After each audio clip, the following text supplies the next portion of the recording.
We are back and we are moving on to secret number 2. I bet you can't wait to find out, right? And I think the hint that I gave you was the diet industry promotes malnutrition. Can you guess why?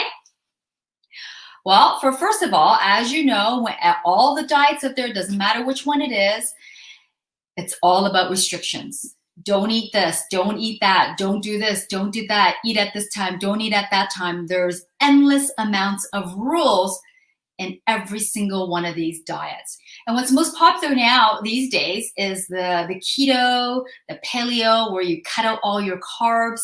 And carbohydrates is a necessary nutrient for brain function, for proper muscle function, as well as hormonal function, right? And we forget that. When you don't eat carbs, you're really doing some serious damage to your body. And dieting is really not for everyone. Dieting probably works for less than 10% of the population out there. That's 1 in 10. Those are not big numbers, right? And when you think about it, the diet culture is worth $72 billion in the States. And in Canada, where 1/10 of the population, it is worth $7 billion. Those are big numbers. It's a huge industry, as we all know. However, when you think about the obesity and the overweight epidemic that we've been in for the last 40 years, it's only getting worse and worse and worse. So how is it that the diet culture or the diet industry is worth so much money, yet we've got an overweight and obesity epidemic going on? It doesn't match up. There's something wrong here because it does not make any sense at all. So as I was mentioning, it's all about calorie restriction, food restriction, timing restriction, don't eat this, don't eat that, and so on. And when you think about children, whether you've had your own children or not, I didn't, but however, I have lots of friends who's had, little kids running around me for a very long time.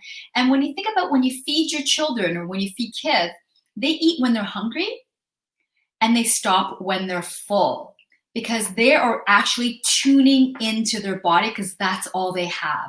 And somewhere along the way, we've lost our way with lots of programming that's been going on in terms of what we should be eating by the diet culture, television, social media is a big one nowadays, right? We're being programmed by what we think we should be when in fact we should just be ourselves, right? Whatever that may be.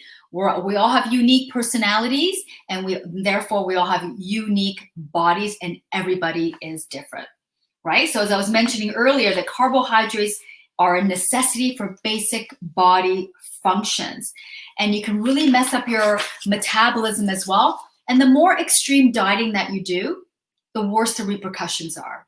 Or the longer you diet, the worse it is for you. So if you've ever wondered if you're a yo-yo dieter, someone who's got on a diet, lost some weight, if any at all, only to gain that weight back, if not more. And then it's just this peaks and valleys, high, low, happy, sad, right? It's a bit of a no-win situation. And here's another statistics that you may or may not know is that women in North America spend, on average, 17 years of their life on diets. Can you imagine? That's just physically exhausting, emotionally exhausting, and you feel like you're a failure when it actually isn't even your fault. However, it is your responsibility to find other ways to look after yourself that is not about dieting. I know it's such a huge moneymaker that women feel like that's the solution to their problem, which it is not, okay? And yes, my next point here is, when it comes to food, it's normal to want the cookies and the cakes and the drink here and a drink there and all the foods that we enjoy that may or may not be so great for us. However, I enjoy my junk food.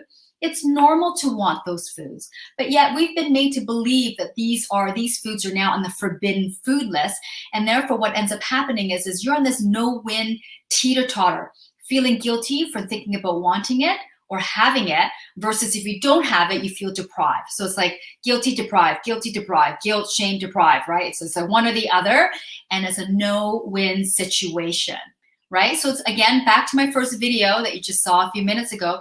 It's about tuning into your body. We tend to look outside of us for all our answers, like the diet culture and what other people are doing.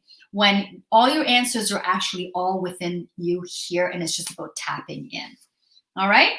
Yeah, so we talked about metabolism, yeah, cutting fats, cutting carbs, restricting, yeah, and it's really, really detrimental. And I have this woman that joined our group where she did Bernstein's diet, and I'm not sure if you're familiar with that, but he's a doctor here in Canada or in Toronto that basically injects you full of nutrients by IV. So you basically eat almost next to nothing, and it's an extreme weight loss.